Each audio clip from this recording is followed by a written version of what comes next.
교재 59쪽을 제가 읽겠습니다. 이스라엘의 계속되는 승리의 행진에 모압 왕 발락은 두려워합니다. 발락은 먼 거리에 살고 있는 발람이라는 예언자를 초청하는 사절단을 꾸립니다. 모압 장로들 외에 미디안 장로들까지 가세해서 발람을 데리러 갑니다. 이 사절단을 호의적으로 맞이한 발람은 이들의 요청에 처음에는 거절합니다. 하지만 발락은 집요하게도 더 높은 지체들을 모아서 발람에게 보내자 발람은 그들과 함께 갑니다. 하나님은 발람이 모압에 가고자 하는 속마음의 간청을 허락하셨지만 모압 항에 대해서 화가 나셨습니다. 하나님은 자신의 사자를 보내어 발람의 길을 막으십니다. 발람이 타고 있던 나귀는 세 차례나 하나님의 사자를 보며 물러서지만 발람은 그것도 모른 채 나귀를 때립니다. 결국 하나님께서는 발람의 눈을 여시어 그 상황을 보게 하시고 하나님의 뜻을 전하십니다. 발람은 모압 땅에 이르렀고 발락은 발람을 성대하게 환영합니다. 아멘. 예, 이번 한 주 동안도 이렇게 아주 성실하게 또 이 자리를 지켜주신 임마누엘 찬양대 하나님의 위로와 또 사랑이 함께하기를 주님의 이름으로 축원드립니다. 또 여러분 또 이 새벽의 자리를 늘 지키며 주님과 교제하러 나오신 여러분들 모든 삶의 자리에도 주님의 크신 사랑이 함께 있기를 간절히 빕니다. 성경을 읽다 보면은요, 이해되지 않는 부분들이 나올 때는 꽤 당황하기 마련입니다. 이 성경에는 우리가 그냥 읽어서는 잘 이해되지 않는 본문들이 몇 군데가 있는데요. 오늘 우리가 읽은 이 본문도요, 처음에 읽으면 다소 이해되지 않는 본문 중에 한 이 말씀입니다. 그러나 다소 이해되지는 않지만 오늘 본문을 통해서도 하나님께서 과연 어떤 깨달음과 은혜를 주시는지, 그래서 우리가 어떤 기도로 나아가면 좋을지, 하나님께서 어떤 기도를 원하시는지 함께 살펴보도록 하겠습니다. 먼저 우리가 함께 구해야 할 첫 번째 기도 제목은요, 우리의 탐욕을 하나님의 뜻인 것처럼 여기지 않게 하소서. 우리의 탐욕을 하나님의 뜻인 것처럼 여기지 않게 하소서라는 기도입니다. 이 전까지 보시면 이스라엘 백성들이 아주 승승장구하던 이 소식이 있었습니다. 이 소식을 모압 왕 발락도 접해 들었습니다. 이스라엘이 두려워지자 발락은 부돌에 살고 있던 이 발람이라고 하는 예언자에게 나에게 좀 와 주십시오 라고 부탁을 합니다. 이유는 뭐냐면 자기가 지금 너무 두렵고 어려운 상황에 있으니까 와서 저 이스라엘 백성들을 좀 저주해 달라라는 청탁 때문이었습니다. 이걸로 보아서 발람이라고 하는 이 예언자는 비록 이스라엘 사람은 아니었지만 여호와 하나님을 인정하며 그 지역에서 꽤 영향력이 있던 사람으로 추정해 볼 수 있습니다. 발락은 이 발람의 이런 능력을 받아들이고 그를 초대하기 위해서 사절단을 꾸립니다. 발람은 이 발락 왕 사절단으로부터 자초지정을 전해 듣습니다. 그 말을 전해 들은 발람은 이렇게 이야기합니다. 당신들은 여기서 하루 좀 묵으십시오. 내가 밤에 하나님께 좀 물어보고 당신들에게 대답해 주겠습니다. 여기만 보면 발람이 하나님의 뜻을 묻기도 하고, 그러고 나서 행동하는 아주 신중하고 아주 경건한 사람이구나 라고 생각할 수 있습니다. 그러나 한 번만 더 생각을 해보시면 우리가 이 예언자라는 사람이 어떤 사람인지 좀 생각해 보시면 그렇지 않구나 라고 생각할 수 있습니다. 이 예언자라는 사람은 하나님의 말씀을 바르게 전달하는 사람이 예언자입니다. 그런데 지금 온 사람들은 예언을 자기들의 요구에 맞춰서 해달라고 청탁한 사람들입니다. 이것은 그저 복채를 내며 자기 원하는 식으로 복을 빌어달라고 하는 미신적인 행위였습니다. 이것은 하나님의 뜻을 물을 필요가 없는 일이었습니다. 이건 마치 남편이나 아내가 이 마음에 드는 배우자가 아닌 상대 이성이 있는데 그 이성이 자기를 만나러 와달라고 했을 때 하나님, 제가 저 여자를 만나러 갈까요 말까요? 라고 기도하는 것과 같은 일입니다. 당연히 하나님의 일을, 하나님의 말씀을 전하는 사람이라면 이런 거절은 이런 지하에 거절했어야 마땅한 일이었습니다. 그런데 발람은 하나님의 뜻을 묻겠다며 사절단들의 기다리라고 합니다. 이것은 발람이 이 사절단들에게 그럴듯하게 하나님의 거룩한 사람의 이미지를 심어주면서 자신의 욕심을 포장하는 행위입니다. 바로 거절했어야 합니다. 사실 자기가 뭔가 그 국가적인 큰 일을 통해서 뭔가 유명해지고 돈과 명예를 다 움켜쥐려는 속내가 있었습니다. 하나님이 그 속내를 알아차리지 못했을까요? 하나님이 당연히 가지 말라고 합니다.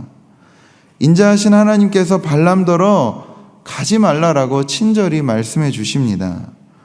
발람은 한 수 없이 포기하고 그들에게 갈 수 없다라고 돌려보냅니다. 발람에게 있어서 아쉬운 일이죠. 그러나 그런 속내를 들키지 않아야 했습니다. 발람의 모습을 보면서 우리는 첫 번째 기도 제목인 우리의 탐욕을 하나님의 뜻인 것처럼 포장하지 않게 하소서라는 기도 제목을 마음에 되새겨야 할 것입니다.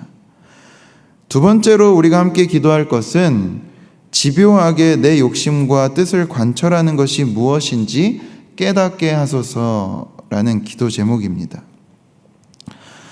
발락 왕은 자신의 목적을 위해서라면 어떤 것도 감수해내는 인물이었습니다. 발람이 한 번 거절했다고 그만둘 인물이 아니었습니다. 다시 한번 나라의 더 높은 관리들을 더 많이 선발해가지고요, 이 화려하고 아주 기가 막힌 사절단들을 꾸려서 발람에게 다시 보냅니다. 내용은 동일했습니다. 발락 왕과 모압을 위해 이스라엘을 저주해달라라는 내용이었습니다. 즉 자신들의 번영과 안녕을 위해 빌어달라는 내용입니다. 더 높은 사람들이 오자 발람의 마음이 어땠을까요? 아마 흔들렸을 겁니다. 그러나 그는 그동안 자신이 쌓아온 이 선한 예언자 이미지, 요거를 결코 훼손시킬 수 없었습니다. 아무리 좋은 사절단이 와도요, 그렇지 않은 척. 그 사절단들에게 이렇게 이야기합니다. 이 말씀은 우리가 함께 읽으면 좋겠습니다. 18절의 말씀, 우리가 18절의 말씀을 함께 읽도록 하겠습니다. 발람이 발락의 신하들에게 대답하여 이르되 발락이 그 집에 가득한 은금을 내게 줄지라도 내가 능히 여호와 내 하나님의 말씀을 어겨 덜하거나 더하지 못하겠노라. 네, 아멘. 예, 한번 보십시오. 여기까지만 보면 정말 훌륭한 예언자입니다. 그 화려한 사절단들이 와도 어떻게 얘기합니까? 마치 내가 돈을 원하지 않은 것처럼, 그렇게 내가 은금을 많이 줘도 나는 하나님의 말씀을 더하거나 덜할 수 없다. 그런데 여기까지만 보면 참 훌륭한 예언자인데 19절을 보시면은 발람이요 이렇게 얘기합니다. 그런데 이 밤에 여기서 하나님이 내게 무슨 말씀을 더하실는지 내가 알아보겠습니다. 이렇게 이야기합니다. 하나님은 이 발람의 이 집요함을 그냥 순순히 넘어가 줍니다. 20절에 가서요, 발람에게 가라고 허락하신 내용이 있습니다. 이걸 보면은 우리가 앞에서는 가지 말라고 하고 이건 왜 가라고 하셨을까? 그리고 뒤에 가서도 또 왜 막으실까? 이런 이해되지 않는 부분이 있는데요. 이것은 하나님이 정말 거기에 하나님의 뜻이 있어서 가라고 말씀하시기보다는 이렇게 집요한 이 발람의 요청에 하나님은 그냥 눈 감아주기로 작정하신 셈입니다. 발락 왕만 집요했던 것이 아니라 발람도 자신의 탐욕에 꽤 집요했습니다. 발락 왕은요 그냥 겉으로 드러났다 뿐이지 발람은 그 집요한 욕심이 안에 있고 신앙이라는 이름으로, 예언자라는 이름으로 포장되어 있어서 잘 드러나지 않고 잘 눈치채지 못하는데 더 큰 문제가 있었습니다. 그래서 우리가 두 번째로 함께 기도해야 할 것이 내 욕심과 내 뜻을 집요하게 기어이 이루고 말겠다라고 하는 것이 무엇인지 주님 발견하게 해 주십시오 라고 하는 기도입니다. 다른 사람들에게 자신을 속이면서까지 말입니다. 지금이야 큰 문제가 일어나지 않는 것처럼 보이지만 이것은 나중에 더 크게 산더미처럼 불어나 나를 짓누르며 하나님과 내 사이를 더 멀어지게 할 수도 있습니다. 마치 내가 종교적인 행위, 하나님께 나아가는 것들을 다 했으니 하나님과 나는 굉장히 가까운 사람인 것처럼 여기면서 구원의 반열에서는 더 멀어질 수 있게 하는 위험이 바로 여기에 도사리고 있다라는 것입니다. 우리가 세 번째로 함께 기도할 것은 하나님이 기회를 주실 때 돌이킬 수 있는 담대함을 지닐 수 있게 하시옵소서라는 것입니다. 이제 드디어 발람이요 자기 나귀를 타고 모압 그 고관들과 함께 그 길에 가고 있었습니다. 그런데 자기가 그토록 오래도록 타던 나귀인데 그날따라 이상하게 나귀가 이상하게 행동하는 겁니다. 자꾸 그 길을 가지 않고 자꾸 막 딴 길로 가거나 여기에 빠지거나 하자 발람이 나귀가 자기 말을 듣지 않으니까 나귀를 심하게 때립니다. 자기 욕망의 길을 이처럼 숨기면서 가고자 하는 사람은요, 자기보다 더 연약한 존재를 억압하고 짓누르면서 가기 마련입니다. 하나님께서 자비를 베푸셔서 발람의 눈을 여시어 하나님의 사람을 보게 하십니다. 발람은 여호와의 사자 앞에서도 자신의 욕망을 숨기면서 말합니다. 34절을 제가 읽어드리겠습니다. 발람이 여호와의 사자에게 말하되 내가 범죄하였나이다. 당신이 나를 막으려고 길에 서신 줄을 내가 알지 못하였나이다. 당신이 이를 기뻐하지 아니하시면 나는 돌아가겠나이다. 아니, 여러분 생각해 보십시오. 당연히 하나님이 막으시니까 여호와의 사자가 있는 거 아닙니까? 그러면 당연히 그 길을 가는 것이 하나님의 뜻입니까? 돌이키는 것이 하나님의 뜻입니까? 당연히 돌이키는 게 하나님의 뜻이죠. 그런데 발람은 뭐라 그럽니까? 당신이 이를 기뻐하지 아니하시면 내가 돌아가겠습니다. 이건 무슨 말입니까? 하나님을 시험하는 거 아닙니까? 그 집요한 욕심에 눈이 멀어 하나님의 사자 앞에서도 자신의 마음을 감추며 아주 교묘히 말할 줄 아는 능력을 발람이 지니게 된 겁니다. 하나님께서는요, 이러한 집요함을 그냥 내버려 두시고 그 길을 가게 하십니다. 결국 발람은 발락 왕을 만나 성대한 대접을 받습니다. 발람은 하나님이 지속적으로 기회를 주시고 그 길을 돌이키도록 초청을 받았지만 자신의 욕심에 눈이 멀어 그 길에서 벗어나지 못했습니다. 우리는 이런 발람의 모습을 볼 때 무슨 마음이 드십니까?